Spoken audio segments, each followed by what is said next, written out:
What if the biggest threat to your career isn't failure, but your boss? The one you see every day, the one who doesn't yell or openly disrespect you, but slowly drains your confidence, your energy, and your sense of self while calling it high performance or standards? At first, you don't even notice it. You tell yourself it's just pressure, that everyone deals with this, that you just need to work harder. But something feels off. You're more tired than usual, more anxious, less confident, and somehow, no matter how much you do, it's never enough. And this is where toxic leadership hides, in environments that look normal from the outside, but slowly break you from the inside. In today's hustle-driven culture, especially in the United States, we've normalized stress, overwork, and even emotional exhaustion. And because of that, many people don't realize they're not in a demanding environment, but a damaging one, because a demanding leader pushes you to grow, while a toxic one makes you feel like you're constantly falling short.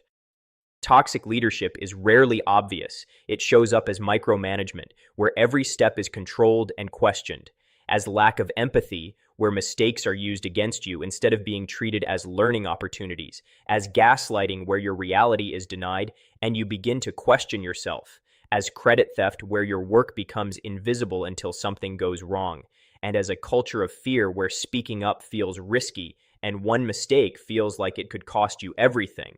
And over time, this doesn't just affect your work, it affects your mind.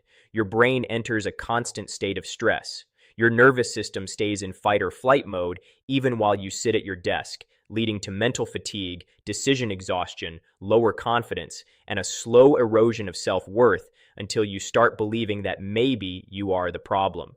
So what do you do when you can't just quit, when walking away isn't an immediate option?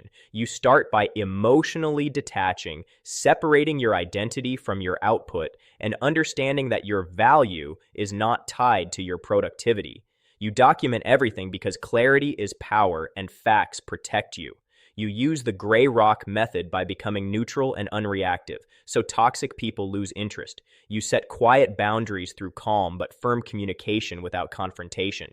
You focus on what you can control, your reactions, your standards, your mindset, and most importantly, you build internal stability so your sense of self no longer depends on someone else's approval. Because the truth is, toxic environments don't just break people, they reveal where boundaries are weak and where self-worth depends too much on external validation.